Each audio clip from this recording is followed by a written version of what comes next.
हम बात करना चाहेंगे इंजेक्शन रेमडेसिविर इन की। तो उसके लिए भी मैं आप लोगों को ये कहना चाहूँगा कि इंजेक्शन रेमडेसिविर हर पेशेंट को रिक्वायर्ड नहीं है। सबसे पहली चीज़, इसके लिए एक बहुत छोटी सी विंडो है। मॉडरेट डिजीज़ में हम केवल रेमडेसिविर इंजेक्शन का रोल है, ना माइल्ड में इसका रोल है, ना ही सीवियर में इसका रोल है। तो इस चीज़ को आप प्लीज़ अपने क्लिनिशियन और जो डॉक्टर इंचार्ज है आपका, उसके ऊपर छोड़ दीजिए और उन्हें इस चीज़ को एनालाइज़ करने दीजिए, क्या आपके पेशेंट को रेमडेसिविर इंजेक्शन लगेगा तो उसका बेनिफिट मिलेगा या नहीं मिलेगा। अगर आपके क्लिनिशियन को लगता है कि रेमडेसिविर इंजेक्शन की ज़रूरत है तो वो डेफिनेटली आपसे डिमांड करेंगे। अगर वो आपसे डिमांड कर रहे हैं देन डेफिनेटली रिक्वायर्ड है और आप उस इंजेक्शन को लगवाइए।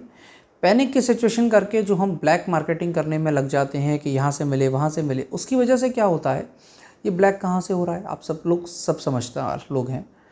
जब ब्लैक मार्केटिंग होती है तो उसकी वजह से क्या होता है कि जो हॉस्पिटल का जो एक सिस्टम है, जो गवर्नमेंट का एक सिस्टम है, जो उन्होंने एक सिस्टम बनाया, प्रॉपर प्रोटोकॉल बनाए, उस सप्लाई चेन के अंदर ये जो इंजेक्शन्स हैं वो कम हो रहे हैं ब्लैक मार्केटिंग की वजह से। तो रिक्वायर्ड पेशेंट्स को एडिक्वेट अमाउंट में इंजेक्शन्स नहीं मिल पा रहे हैं। तो अगर आप लोग पैनिक नहीं करेंगे, मैं कई जगह से मुझे ऐसा इन्फॉर्मेशन मिली, देखा, मैंने सुना कि लोगों को ऐसा लगता है कि रेमडेसिविर इंजेक्शन ऐसा करें, कुछ इंजेक्शन लेके अपने घर में रख लें, अगर हमारे परिवार में किसी को हुआ तो हम उसको लगवा सकते हैं। तो अब उसकी वजह से क्या हो रहा है कि वो 6 इंजेक्शन, 10 इंजेक्शन, 20 इंजेक्शन जो होर्डिंग हो रही है वो रुक गई, चेन रुक गई, फिर डिमांड बढ़ गई, जिसको चाहिए उसे नहीं मिल पा रहा। तो आप लोग प्लीज़, मेरी अपील है, आप लोगों से रिक्वेस्ट है कि किसी भी तरह का पैनिक ना करें और ऑक्सीजन और रिक्वायर्ड जो मेडिसिन हैं, चाहे वो रेमडेसिविर इंजेक्शन हो, पैरासीटामोल की टैबलेट्स हों या और कोई भी ड्रग्स जो लोगों को इस वक्त लग रही हैं कि कोविड में हेल्प कर रही हैं, तो उनको अननेसेसरली अपने घर में होर्डिंग मत कीजिए। अगर मुझे ज़रूरत पड़ेगी तो मैं उसे इस्तेमाल करूँगा, उसे चेन में रहने दीजिए, रिक्वायर्ड पेशेंट को मिलने दीजिए।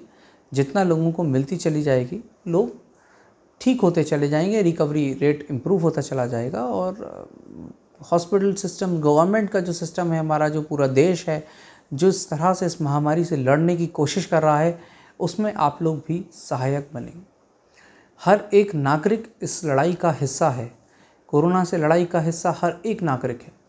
ऐसा नहीं कि जो कोरोना वॉरियर है वो केवल एक डॉक्टर है या कोई पैरामेडिकल स्टाफ है या नगर निगम वाले हैं या सरकार है, पुलिस है, नहीं। हर एक इंसान, हर एक नागरिक इस कोरोना से लड़ाई का हिस्सेदार है और हर एक नागरिक को इस हिस्से को अपने निभाना होगा, अपने पार्ट को प्ले करना होगा। इसके अलावा मैं बात करना चाहूँगा कोविड प्रोटोकॉल्स की।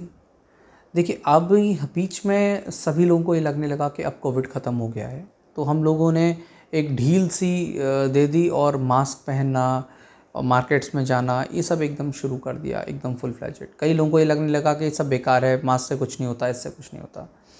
उसकी वजह से हम ये देख रहे हैं जो सेकंड वेव बहुत ही तेज़ी से हमारे देश में बढ़ रही है।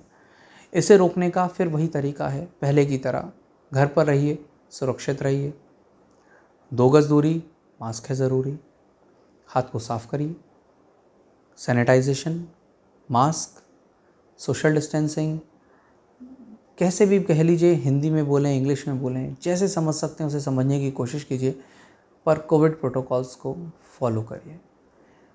इनको आप बिल्कुल भी लाइटली ना लें। कोविड प्रोटोकॉल्स बहुत ही बेनिफिशियल हैं और आपको और आपकी फैमिली को कोरोना के संक्रमण होने से बचा सकते हैं। इसके अलावा हम लोग आज और भ्रांतियां कम करने की कोशिश करेंगे। एक भ्रांति ये चल रही है कि लोगों को ऐसा लग रहा है कि चिकित्सक और सरकारें, जो हॉस्पिटल्स हैं, प्राइवेट हॉस्पिटल्स हों, मेडिकल स्टोर्स हो, फार्मासिस्ट हो, ये लोग जो हैं सिर्फ पैसा कमाने के लिए इसे ऐसे फैलाए हुए हैं कि बहुत कोरोना चल रहा है, ये चल रहा है, वो चल रहा है। ऐसा नहीं है। कोरोना का संक्रमण फैला हुआ है, आपको बचाव की बहुत ज़रूरत है।